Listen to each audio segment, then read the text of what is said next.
ਹੁਣ ਮੋਈ ਮੋਈ ਨੀ ਮੈਨੂੰ ਹੁਣ ਕੀ ਹੋ ਗਿਆ। ਪਹਿਲਾਂ ਸਹਿਮ ਗਿਆ ਟਨ ਨਾ ਨਾ ਨਾ, ਫਿਰ ਆਗਾ ਗਿਆ ਟਨ ਨਾ ਨਾ ਨਾ, ਫਿਰ ਇੰਨਾ ਹੌਸਲਾ ਵੱਧ ਗਿਆ ਨੀ ਬੋਬੀ ਵੀ ਟੁਰ ਗਿਆ। ਯਾਰ ਔਰ ਜਿਹੜਾ ਉਸ ਤੋਂ ਤੁਹਾਡਾ ਬਾਅਦ ਮਰਾਸ ਪੁਣਾ ਹੈ ना भाई, ਹਾਂਜੀ ਭੱਟ ਸਾਹਿਬ देखो मेरी ਲੈਣ गल सुनो ਲੈਣ ਲੱਗ ਗਈ ਉਸ ਤੋਂ ਬਾਅਦ ਤੇ। यार, मेरी बात सुने भाई। जी जी देखिए, ये जो चीजें आप कर रहे हैं ना, ये अगर कोई पाकिस्तान मैच जीता होता ना तो ये अच्छी भी लगती थी। अब देखें कि आपने जो मैच खेला, आप कोई स्ट्रेटजी नजर नहीं आई आपकी, ओके कोई आपकी कप्तानी नजर नहीं आई।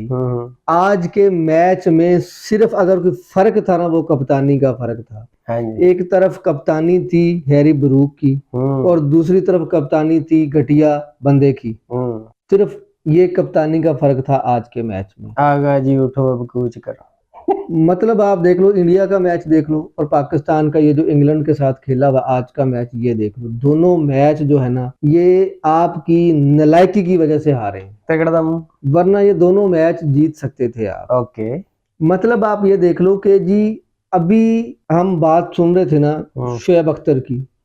शोएब अख्तर को 4 लोगों ने घेरा हुआ है और शोएब अख्तर जो बोलना चाह रहा है ना, उसको वो बोलने नहीं दे पा सकलैन मुश्ताक ही नहीं बोलन दे रहा। सकलैन मुश्ताक बोलने नहीं दे रहा ਉਹਨੂੰ ਕਿਉਂ ਸੱਚੀ ਗੱਲ ਕਰਨਾ ਚਾਹ ਰਿਹਾ ਹੈ। ਉਹ ਕਹਿੰਦਾ ਯਾਰ ਕੋਈ ਟੀਮ 'ਚ 2 ਬੰਦੇ ਐਸੇ ਹੋਣੇ ਚਾਹੀਦੇ ਜਿਨ੍ਹਾਂ ਤੇ ਮਲਬਾ ਪਾਉਣਾ ਤੁਸੀਂ ਕਿ ਤੁਹਾਡੀ ਵਜ੍ਹਾ ਤੋਂ ਅਸੀਂ ਹਾਰੇ ਹਾਂ। ਹਾਂਜੀ, ਉਹ ਜਿਹੜੇ ਤੁਹਾਡੀ ਵਜ੍ਹਾ ਤੋਂ ਅਸੀਂ ਹਾਰੇ ਹਾਂ ਨਾ, ਉਹ ਸ਼ਾਦਾਬ ਤੇ ਆਗਾ ਜੀ ਹੈ। ਠੀਕ ਹੈ, ਉਹਨੇ इधरले पासे सकलैन मुश्ताक ने ऑन नहीं दिता, वो कोई दामाद जी से ना, और बाकी भी सपोर्टिंग कैरेक्टर ही बैठे हुए सारे। बिल्कुल हफीज हो गया, ये हो गया, होस्ट को बोलने नहीं दे रहे उन्हें खास है। अगर ਤੁਸੀਂ ਪਾਕਿਸਤਾਨ ਦੀ ਬੈਟਿੰਗ ਚੁੱਕ ਕੇ ਦੇਖ ਲਓ ਨਾ ਯਾਰ, ਸਾਇਮ ਅਯੂਬ ਨੂੰ ਹੋਣਾ ਹੀ ਨਹੀਂ ਚਾਹੀਦਾ ਇਸ ਬੰਦੇ ਨੂੰ ਸ਼ਾਮਿਲ। ਪੂਰੇ T20 ਵਰਲਡ ਕੱਪ ਦੇ ਵਿੱਚ 5 ਮੈਚ ਖੇਡੇ ਇਹਨਾਂ ਨੇ। ਠੀਕ ਹੈ, 5 ਮੈਚਾਂ ਦੇ ਵਿੱਚ ਉਹਦੀ ਐਜ਼ ਅ ਬੈਟਸਮੈਨ 0 ਕਾਰਕਰਦਗੀ। ਠੀਕ ਹੈ, ਉਸ ਬੰਦੇ ਨੂੰ ਤੁਸੀਂ ਕੀ ਖੜਾਇਆ ਹੋਇਆ, ਓਪਨਰ ਜਾਂਦਾ ਹੈ ਉਹਦੀ ਕੋਈ ਓਪਨਰ ਦੇ ਵਿੱਚ ਉਸ ਬੰਦੇ ਨੇ ਕੋਈ ਫਜ਼ੂਲ ਜੀ ਸ਼ਾਟ ਖੇਡਦੇ ਹੋਏ। ਯਾਰ ਅੱਜ ਇੱਕ ਮਤਲਬ ਕਿ ਕੋਈ ਮੈਂ ਆਪ ਤੈਨੂੰ ਯਾਰ ਕੋਈ ਫੁੱਦੂ ਬੰਦਾ ਵੀ ਹੁੰਦਾ ਨਾ, ਫੁੱਦੂ ਬੰਦਾ ਵੀ ਹੁੰਦਾ ਨਾ ਤੇ ਉਹ ਇਸ ਤਰ੍ਹਾਂ ਦੀ ਸ਼ਾਟ ਨਾ ਮਾਰਦਾ ਈਜ਼ੀਲੀ ਕੈਚ। ਕਮੈਂਟਰੀ ਦੇ ਵਿੱਚ ਕਹਿ ਰਹੇ ਮਤਲਬ ਕੁਝ ਸਿੱਖਣਾ ਪਸੰਦ ਹੀ ਨਹੀਂ ਕਰਦੇ ਯਾਰ ਇਹ ਲੋਕ। ਮਤਲਬ ਕਿ ਲੋਕ ਪਾਗਲ ਹੋ ਜਾਂਦੇ ਆ ਕਿ ਯਾਰ ਅਸੀਂ ਲੋਕ ਛੁੱਟੀਆਂ ਲੈ ਲੈਂਦੇ ਆ ਦਫ਼ਤਰਾਂ ਤੋਂ, ਅਸੀਂ ਲੋਕ ਜਿਹੜਾ ਦਫ਼ਤਰ ਨਹੀਂ ਜਾਂਦੇ ਕਿ ਯਾਰ ਅਸੀਂ ਇਹਨਾਂ ਦਾ ਮੈਚ ਦੇਖਣਾ ਹੈ। ਦਿਮਾਗ ਖਰਾਬ ਕਰ ਦਿੰਦੇ ਆ ਲੋਕ ਯਾਰ ਸਾਡਾ। ਮਤਲਬ ਕਿ ਤੁਸੀਂ ਕੋਈ ਚੱਜ ਦੀ ਇਨਿੰਗ ਖੇਲ ਕੇ ਆਊਟ ਹੋਵੋ ਨਾ ਤੇ ਬੰਦਾ ਕਹਿੰਦਾ ਯਾਰ ਕੋਈ ਗੱਲ ਨਹੀਂ ਯਾਰ, ਅੱਛਾ ਲੜੇ ਆ ਉਹ, ਅੱਛਾ ਫਾਈਟ ਕੀਤਾ ਇਹਨਾਂ ਨੇ। ਮਤਲਬ ਤੁਹਾਡੀ ਫਾਈਟਿੰਗ ਨਜ਼ਰ ਹੀ ਨਹੀਂ ਆਉਂਦੀ ਤੁਹਾਡੇ। ਅੱਜ ਤੁਹਾਨੂੰ ਇੱਕ ਅੱਛਾ ਅਬ ਖੁਸ਼ਕਿਸਮਤੀ ਕਹਿ ਲਓ ਜਾਂ ਬਦਕਿਸਮਤੀ ਕਹਿ ਲਓ ਕਿ ਇੱਕ ਅੱਛਾ ਤੁਹਾਨੂੰ ਨਾ ਉਹਨੇ ਆਗਾਜ਼ ਦੇਤਾ ਸੀ ਸ਼ਾਹੀਨ ਸ਼ਾਹ ਅਫਰੀਦੀ। ਪਹਿਲਾਂ ਤਾਂ ਤੁਸੀਂ ਸਕੋਰ ਜਿਹੜਾ ਨਾ ਇਸ ਪਿੱਚ ਤੇ ਤੁਹਾਨੂੰ ਪਤਾ ਹੈ कि ऑस्ट्रेलिया वर्गी टीम 177 बना के जुतियां खा के आ रही है। लेकिन शायद साहब ये तो कहंदे कि ये तो पेसरां दी पिच हैगी। यार किते घुग्गू पेसरां दी पिच है, ਉਹਨਾਂ ਦੇ पेसरां ਨੇ ਵੀ ਇੱਥੇ ਗੇਂਦਾਂ ਕਰਾਈਆਂ ਨਾ। ਤੁਸੀਂ ਕਿੰਨਾ ਕੁ ਖੇਡਿਆ ਉਹਨਾਂ ਨੂੰ, ਤੁਹਾਡੀ ਟੀਮ ਨੇ ਕਿੰਨਾ ਕੁ ਖੇਡਿਆ ਉਹਨਾਂ ਨੂੰ? ਤੁਹਾਡੇ ਜਿਹੜੇ ਪਹਿਲੇ 10 ਓਵਰ ਸੀ, ਤੁਸੀਂ ਆਪਣਾ 100 ਤੁਸੀਂ 14ਵੇਂ ਓਵਰਾਂ 'ਚ ਪੂਰਾ ਕੀਤਾ। 14 ਓਵਰਾਂ 'ਚ ਤੁਹਾਡਾ 100 ਨਹੀਂ ਪੂਰਾ ਹੋਇਆ ਸੀ। ਭੱਟੀ ਸਾਹਿਬ ਤੁਸੀਂ ਕਿਹੜੀਆਂ ਗੱਲਾਂ ਕਰਦੇ ਹੋ ਯਾਰ? ਤੁਸੀਂ ਆਪਣਾ टीम ਦਾ कंपैरिजन ਉਹਨਾਂ ਦੀ टीम ਨਾਲ करके देख लो। हाँ, ਤੁਸੀਂ ਤਾਂ शुरू ਤੋਂ ही हारे पे सी। आपको पता है आपका जो मैच है वो आपका मैच जो है वो आपको या सेमीफाइनल में लेके जाएगा या आपको घर लेके जाएगा। आपको चाहिए था कि कल भी दिमाग ਅਸੀਂ खराब किस गल ਤੇ ਕੀਤਾ ਸੀ ਕਿ 2 फास्ट बॉलर, पूरे फास्ट बॉलर और पूरे स्पिनर खड़ाओ, लेकिन ਤੁਸੀਂ ਸਾਡੀ ਕੋਈ ਗੱਲ ਵੀ ਨਹੀਂ ਮੰਨੀ यार। कम से कम देख ही लिया करो वीडियो, ਉਹ ਕੋਈ ਗੱਲ ਮੰਨਣ ਵਾਲੀ ਵੀ ਹੁੰਦੀ ਹੈ ਇਹਦੇ ਵਿੱਚੋਂ। सलमान मिर्जा आपको इब्रार अहमद को क्यों नहीं खिलाया यार? आपका वो मिस्ट्री स्पिनर था, आपको वो करके दे सकता था। डॉसन ने आज ओवर किए, उधर आदिल रशीद ने ओवर किए, मजा आया ना उनकी बॉलिंग को। ਤੁਹਾਡੇ ਬॉलਰਾਂ ਨੂੰ चुक चुक के बाहर शॉटां मारियां। आपके सिंगल डबल आपकी मौत पड़ती थी, आपको सिंगल डबल भी तुसी नहीं कर सके। और सिर्फ बाबर ने ले एक बंदा जो था आपका हैरी ब्रूक, जो उनका कप्तान था, जिस बंदे ने 200 की स्ट्राइक रेट से ये मैच खेला है, वो बंदा पूरा फर्क सिर्फ वो बंदा था। उस बंदे ने छक्के चौके तो उसके छोड़ देना आप, वो तो अलग बात है। उस बंदे ने सिंगल डबल नहीं छोड़ी।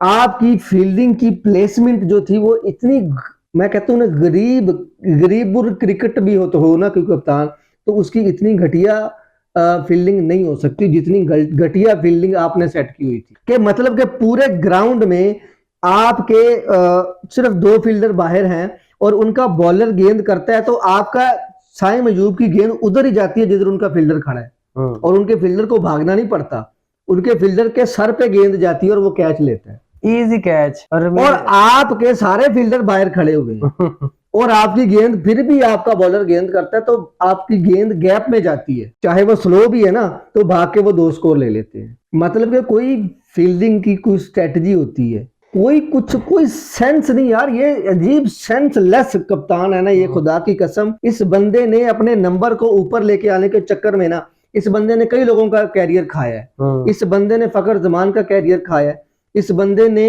मैं बाबर का नाम नहीं लेता कि उसका कैरियर तो वैसे ही खत्म हो गया, बाबर के तो ऊपर तो मुझे तरस आता है ना इस बंदे को, ये तो चलती फिरती विकेट है, उसके बारे में तो कोई सोचता भी नहीं है ना कि इसको आउट करना। हुण ਇਹਦੀ ਵਿਕਟ ਲੈ ਕੇ ਕੋਈ ਫਖਰ ਵੀ ਨਹੀਂ ਕਰਦਾ। इस बंदे ने मुंडा ਹੁੰਦਾ ਸੀ ਨਾ ਉਹ ਝੰਗ ਦਾ ਲਈਏ ਦਾ ਹਸਨ ਨਵਾਜ਼, ਉਸ ਬੰਦੇ ਦਾ ਕੈਰੀਅਰ ਖਾ ਗਿਆ ਇਹ ਸਲਮਾਨ ਮਿਰਜ਼ਾ, ਇਹ ਬੰਦਾ ਮੁਹੰਮਦ ਹਾਰਿਸ ਦਾ ਕੈਰੀਅਰ ਖਾ ਗਿਆ ਇਹ ਬੰਦਾ। ਉਦੋਂ ਤਾਂ ਕਹਿੰਦਾ ਸੀ ਕਿ ਬੰਦੇ ਖਾਣਾ ਹੈ, ਖਿਲਾੜੀ ਖਾਣਾ ਹੈ, ਬੰਦਾ ਕੀ ਕਦੋਂ ਜਾਨ ਛੱਡੇਗਾ। ਲੇਕਿਨ ਸ਼ਾਹਿਦ ਸਾਹਿਬ ਉਦੋਂ ਤਾਂ ਕਹਿੰਦਾ ਸੀ ਕਿ ਇਸ ਬੰਦੇ ਦੀ ਜਗ੍ਹਾ ਹੀ ਨਹੀਂ ਬਣਦੀ, जनरेशन ਦਾ खिलाड़ी है हसन नवाज, उसका कैरियर खा गया ये बंदा। अब आप देखें ना कि उसको अगले नंबर पे, पिछले नंबर पे, अगले नंबर पे, पिछले नंबर पे, कितने नंबर ते खिडाना है। उस तो बाद मुहम्मद हारिस ਨੂੰ किस नंबर ਤੇ ਨਹੀਂ ਇਸ ਬੰਦੇ ਨੇ ਖਿਡਾਇਆ। ਉਸ ਤੋਂ ਬਾਅਦ ਫਖਰ ਜ਼ਮਾਨ ਨੂੰ ਓਪਨਰ ਤੋਂ ਲਿਆ ਕੇ ਕਿੱਥੇ ਨਹੀਂ ਸੁੱਟਿਆ ਇਸ ਬੰਦੇ ਨੇ। ਇਹ ਬੰਦੇ ਨੇ ਪਤਾ ਨਹੀਂ ਕਿੰਨੇ ਕੁ ਕੈਰੀਅਰ ਖਾਣੇ। ਐਡੀ ਵੱਡੀ ਪਰਚੀ ਹੈ ਨਾ, ਐਡੀ ਵੱਡੀ ਪਰਚੀ ਹੈ, ਬੰਦੇ ਨੇ ਜਾਨ ਨਹੀਂ ਛੱਡਣੀ ਪਾਕਿਸਤਾਨ। ਇਹਨੂੰ ਲੈ ਕੇ ਕੌਣ ਹੈ? ਤੁਹਾਡੀ ਕ੍ਰਿਕਟ ਨੂੰ ਤਬਾਹ ਕਰਕੇ ਛੱਡੇਗਾ ਇਹ ਬੰਦਾ। ਕਿਹੜਾ ਸੌਰਾ ਬੇੜਾ ਗਰਕ ਕਰੇਗਾ ਇਹਦਾ। ਗੋਡਫਾਦਰ ਦਾ ਕਿਹੜਾ ਹੈ? ਕੋਈ ਸੌਰਾ ਸੂਰਾ ਹੈ ਇਹਦਾ? ਉਹ ਭਾਈ ਇਹਦੇ ਗੋਡਫਾਦਰ ਦਾ ਨਾਂ ਲਈਏ ਨਾ ਤੇ ਉਹ ਲੋਕਾਂ ਨੂੰ, ਜਿਹੜੇ ਸਪੋਰਟਸ ਜਰਨਲਿਸਟ ਹੈ ਨਾ, ਉਹਨਾਂ ਦੀਆਂ ਸਪੋਰਟਸ ਜਰਨਲਿਸਟੀਆਂ ਖਤਮ ਕਰ ਦਿੰਦੇ ਆ ਲੋਕ, ਉਹਨਾਂ ਤੇ ਬੈਨ ਲਾ ਦਿੰਦੇ ਆ, ਉਹਨਾਂ ਤੇ ਪਰਚੇ ਕਰਾ ਦਿੰਦੇ ਆ ਜਿਹੜਾ ਕੋਈ ਬੰਦਾ ਇਹਦੇ ਗੋਡਫਾਦਰ ਦਾ ਨਾਂ ਲੈ ਦੇ ਤਾਂ। ਲਿਹਾਜ਼ਾ ਭਾਈ ਸਾਨੂੰ ਤਾਂ ਡਰ ਲੱਗਦਾ, ਅਸੀਂ ਤਾਂ ਪਾਕਿਸਤਾਨ ਚ ਰਹਿੰਦੇ ਹਾਂ, ਡਰੇ ਹੋਏ ਬੰਦੇ ਆ। ਬਿਲਕੁਲ ਪਤਾ ਨਹੀਂ ਇਹਦਾ ਨਾਂ ਲਈਏ ਤੇ ਸਾਡਾ ਵੀ ਚੱਲਦਾ ਜਿਹੜਾ ਚੈਨਲ ਵੀ ਨਾ ਚੱਲਣ ਦੇ ਨੇ। ਇਹ ਭਾਈ ਪਾਕਿਸਤਾਨ ਜਿਵੇਂ ਕਿ ਕ੍ਰਿਕਟ ਤੋਂ ਨਹੀਂ ਹਾਰਿਆ, ਪਾਕਿਸਤਾਨ ਆਪਣੀ ਮੈਂਟਲੀ ਅਪਰੋਚ ਤੋਂ ਹਾਰਿਆ। ਬਿਲਕੁਲ ਜਿਵੇਂ ਕਿ ਪਾਕਿਸਤਾਨ ਦੀ ਕਪਤਾਨੀ ਦੇ ਵਿੱਚ ਨੰਬਰ 1 ਕਪਤਾਨ ਅੱਜ ਤੱਕ ਦਾ, ਜਦੋਂ ਦੀ ਪਾਕਿਸਤਾਨ ਦੀ ਤਾਰੀਖ ਦੇ ਵਿੱਚ ਕ੍ਰਿਕਟ ਟੀਮ ਬਣੀ ਹੈ, ਇਸੇ ਤਰ੍ਹਾਂ ਅਗਰ ਕੋਈ ਫਲॉप ਲਿਸਟ ਅਗਰ ਅਸੀਂ ਥੱਲੋਂ ਸ਼ੁਰੂ ਕਰੀਏ ਤੇ ਪਾਕਿਸਤਾਨ ਦੀ ਹਿਸਟਰੀ ਦਾ ਸਭ ਤੋਂ ਫਲॉप ਕਪਤਾਨ ਵੀ ਅਗਰ ਸਾਰੇ ਫਹਿਰਿਸਤ ਕਰੋ ਤਾਂ ਉਹ ਵੀ ਨੰਬਰ 1 ਆਗਾ ਜੀ। ਬਿਲਕੁਲ ਇੰਜ ਹੀ ਹੈ ਜੀ। ਅਗਰ ਇਮਰਾਨ ਖਾਨ ਨੂੰ ਅਸੀਂ A+ ਦਿੰਨੇ ਤੇ ਇਹਨੂੰ ਅਸੀਂ -0000 ਦੇ ਸਕਦੇ ਹਾਂ। ਯਾਰ ਇਸ ਬੰਦੇ ਨੂੰ ਤੇ ਅੱਜ ਇੰਨਾ ਗੁੱਸਾ ਹੈ ਨਾ ਇਸ ਬੰਦੇ ਤੇ, मतलब कि आपकी जगह बनती ही नहीं मोहम्मद नवाज की। उस बंदे को आप पता, इरफान पट्टी साहब, ਇਹ ਜਿਹੜੀ ਕ੍ਰਿਕਟ ਹੁੰਦੀ ਹੈ ਨਾ, ਟਾਸ ਤੋਂ ਪਹਿਲੇ ਪਤਾ ਲੱਗ ਜਾਂਦਾ ਕਿ ਤੁਸੀਂ ਮੈਂਟਲੀ ਤੌਰ ਤੇ ਮੈਚ ਹਾਰੇ ਹੋਏ ਹੋ। ਅਮਰੀਕਾ ਦੇ, ਇੰਗਲੈਂਡ ਦੇ, ਉਹਨਾਂ ਨੇ ਪ੍ਰੋਪਰ 2 ਫਾਸਟ ਬੋਲਰ ਖੜਾਏ ਸੀ, ਪ੍ਰੋਪਰ 2 ਸਪਿਨਰ ਖੜਾਏ ਸੀ। ਉਹਦੇ ਬਾਵਜੂਦ ਉਹਨਾਂ ਦੇ ਬਾਕੀ ਦੇ ਜਿਹੜੇ ਸੀ ਨਾ, ਉਹ 2-3 ਉਹਨਾਂ ਨੇ ਸੈਮ ਕਰਨ ਟਾਈਪ ਜਿਹੜੇ ਆ ਨਾ, ਉਹਨਾਂ ਨੇ ਆਪਣੇ ਆਲ ਰਾਉਂਡਰ ਵੀ ਖੜਾਏ ਸੀ। ਡਾਸਨ ਹੋ ਗਿਆ, ਠੀਕ ਹੋ ਗਿਆ। ਉਹਦੇ ਬਾਵਜੂਦ ਪੱਟੀ ਸਾਹਿਬ ਉਹਨਾਂ ਦੀ ਬੈਸਟ ਟੀਮ ਸੀ। ਤੁਸੀਂ ਕੀ ਕਰਦੇ ਹੋ? ਤੁਸੀਂ 3 ਆਪਣੇ ਕੰਪਲੀਟ ਬੋਲਰ ਖਿਲਾਰਦੇ ਹੋ, मतलब कि शाहीन शाह अफरीदी, सलमान मिर्जा, उस्मान तारक, बाकी सब पार्ट टाइमर लोग खिलारे हो। ਤੁਸੀਂ ਮਾਈਕ ਹੈਸਨ ਦੀ ਜਿੰਨੀ ਤੌਰ ਤੇ ਤੁਸੀਂ ਪਹਿਲਾਂ ਹੀ ਡਰੇ ਹੋਏ ਹੋ। ਤੁਸੀਂ ਨੰਬਰ 8-9 ਤੱਕ ਤੁਸੀਂ ਬੈਟਿੰਗ ਖਿਲਾਰੀ ਨਾ ਜਦੋਂ, ਤੇ ਉਦੋਂ ਹੀ ਪਤਾ ਲੱਗ ਗਿਆ, ਇੰਗਲੈਂਡ ਨੇ ਕਿਹਾ ਕਿ ਜੀ ਲਓ ਜੀ ਇਹ ਜ਼ਿਹਨੀ ਤੌਰ ਤੇ ਹਾਰੇ ਹੋਏ ਆ। ਕਿਉਂ? ਕਿ ਇਹਨਾਂ ਨੇ ਤਾਂ ਬੋਲਰ ਹੀ ਨਹੀਂ ਖਿਲਾਏ। ਜਦੋਂ ਬੋਲਰ ਇਹਨਾਂ ਨੇ ਨਹੀਂ ਖਿਲਾਏ, ਇਹ ਤਾਂ ਜ਼ਿਹਨੀ ਤੌਰ ਤੇ ਡਰੇ ਪਏ ਕਿ ਹਮ ਜੋ ਹੈ ਨਾ वो 9वें ਨੰਬਰ ਤੱਕ ਬੈਟਿੰਗ करेंगे। ਤੇ ਡਰ ਗਏ ਹੋਇਆ ਤੇ ਇਹਨਾਂ ਨੂੰ ਨੱਪ ਲਓ, ਤੇ ਉਹਨਾਂ ਨੇ ਨੱਪ ਲਿਆ ਤੁਹਾਨੂੰ। ਇਸ ਪਿੱਚ ਤੇ ਬਿਹਤਰੀਨ 180 ਸਕੋਰ ਤੁਸੀਂ ਪਹਿਲੇ ਖੇਡ ਕੇ ਬਣਾ ਸਕਦੇ ਸੀ, ਕਿਉਂਕਿ ਤੁਹਾਡਾ ਟਰੈਕ ਰਿਕਾਰਡ ਜਦੋਂ ਅੱਛਾ ਜਾ ਰਿਹਾ ਹੋਵੇ ਨਾ ਪਹਿਲੇ ਖੇਡਣ ਦਾ, ਤੇ ਤੁਸੀਂ ਅੱਛੇ ਸਕੋਰ ਬਣਾ ਸਕਦੇ ਹੋ। ਸਕੂਨ ਨਾਲ 180 ਸਕੋਰ ਬਣਾ ਸਕਦੇ ਸੀ ਤੁਸੀਂ। ਅਗਰ 180 ਸਕੋਰ ਵੀ ਬਣਾਏ ਹੁੰਦੇ ਨਾ ਤੁਸੀਂ, ਤੇ ਇਹ ਜਿਹੜੀ ਬਿਹਤਰੀਨ ਇਨਿੰਗ ਖੇਡ ਕੇ ਗਿਆ ਨਾ ਹੈਰੀ ਬਰੂਕ, ਉਹਦੇ 'ਚ ਵੀ ਪਾਣੀ ਪਾ ਸਕਦੇ ਸੀ। ਲੇਕਿਨ ਜ਼ੇਨ ਤੁਸੀਂ ਕਿੱਥੋਂ ਲਿਆ ਸਕਦੇ ਹੋ? ਤੁਸੀਂ ਪੈਸਾ ਕਮਾ ਕੇ ਲਿਆ ਸਕਦੇ ਹੋ, ਤੁਸੀਂ ਮਿਹਨਤ ਕਰਕੇ ਲਿਆ ਸਕਦੇ ਹੋ, ਤੁਸੀਂ ਮਜ਼ਦੂਰੀ ਕਰ ਸਕਦੇ ਹੋ। ਉਹ ਦਿਮਾਗ ਤੁਸੀਂ ਨਹੀਂ ਲਿਆ ਸਕਦੇ। ਦਿਮਾਗ ਕਿਸੇ ਮੰਡੀ ਚੋਂ ਨਹੀਂ ਵਿਕਦਾ। ਉਹ ਮੁਹੰਮਦ ਆਮਰ ਇੱਥੇ ਜੀਓ ਤੇ ਬਹਿ ਕੇ, ਜੀਓ ਦੀ ਸਕਰੀਨ ਤੇ ਬਹਿ ਕੇ ਤੁਹਾਨੂੰ ਦੱਸੀ ਜਾ ਰਿਹਾ ਕਿ ਯਾਰ ਇਹ ਇੰਜ ਖੇਡ ਰਿਹਾ, ਇੰਜ ਖੇਡ ਰਿਹਾ, ਇੰਜ ਖੇਡ ਰਿਹਾ। ਤੁਹਾਡੇ ਕੋਲੇ ਨੰਬਰ ਨਹੀਂ ਇੱਕ ਦੂਜੇ ਦੇ, ਤੁਸੀਂ ਇੱਕ ਦੂਜੇ ਨਾਲ ਗੱਲ ਨਹੀਂ ਕਰ ਸਕਦੇ। ਔਰ ਅੱਜ ਜਿਹੜਾ ਵਾਕਿਆ ਯਾਰ ਕਿੱਡੀ ਜਹਲਾਨਾ ਇਹਨਾਂ ਦੀ ਕ੍ਰਿਕਟ ਹੈ ਯਾਰ। ਐਜ਼ ਅ ਨੇਸ਼ਨ ਵੀ ਜਿਹੜਾ ਨਾ, ਅਸੀਂ, ਮੇਰਾ ਖਿਆਲ ਹੈ ਕੋਈ ਲੋ ਨੇਸ਼ਨ ਹੈ, ਮੈਨੂੰ ਲੱਗਦਾ ਹੈ ਬਹੁਤ ਪੂਰ ਹੈ। ਉਹਦੀ ਵਜ੍ਹਾ ਪਤਾ ਕੀ ਹੈ? 4 ਦਿਨ ਕੋਈ 4 ਅੱਛੀਆਂ ਸ਼ਾਟਾਂ ਮਾਰ ਲਈਆਂ ਹੋਣਗੀਆਂ ਸਾਈਮ ਅਯੂਬ ਨੇ, ਅਸੀਂ ਉਹਦਾ ਸਈਦ ਅਨਵਰ ਨਾਲ ਮੁਕਾਬਲਾ ਕਰਨਾ, ਕੰਪੈਰੀਜ਼ਨ ਕਰਨਾ ਸ਼ੁਰੂ ਕਰ ਦਿੱਤਾ। ਓਹ ਹੋ ਪਾਕਿस्तान को सईद अनवर मिल गया, ਉਹ ਘੱਟਾ ਮਿਲ ਗਿਆ ਪਾਕਿस्तान ਨੂੰ ਸਈਦ ਅਨਵਰ। ਉਸ ਬੰਦੇ ਨੂੰ ਉਹ ਇੱਕ ਅਦਦ ਨਾਨ ਕ੍ਰਿਕਟ ਖਿਲਾੜੀਆਂ ਵਾਲੀ ਸ਼ਾਟ ਮਾਰ ਕੇ ਉਹ ਬੰਦਾ ਆਊਟ ਹੁੰਦਾ। ਉਹ ਪਹਿਲੀ ਦਾ ਬੱਚਾ ਕਿਸੇ ਨੂੰ ਬੱਲਾ ਫੜਾ ਦਿਓ ਨਾ, ਉਹਦੇ ਚ ਇੰਨਾ ਵੀ ਦਿਮਾਗ ਹੋਵੇ ਨਾ, ਉਹ ਬੰਦਾ ਇਸ ਤਰ੍ਹਾਂ ਦੀ ਪੂਅਰ ਸ਼ਾਟ ਮਾਰ ਕੇ ਕਦੀ ਆਊਟ ਨਹੀਂ ਹੁੰਦਾ। ਉਹ ਤਾਂ ਉਹਨੂੰ ਪਤਾ ਤੈਨੂੰ ਅਗਰ ਇੱਥੇ ਗੇਂਦ ਦੇ ਰਿਹਾ ਉਹ ਬੰਦਾ, ਉਹਨੇ ਫੀਲਿੰਗ ਸੈੱਟ ਕੀਤੀ ਔਰ ਤੂੰ ਉੱਥੇ ਖੇਡ ਰਿਹਾ ਯਾਰ। ਉਹ ਨੌਨਸੈਂਸ ਕ੍ਰਿਕਟਰ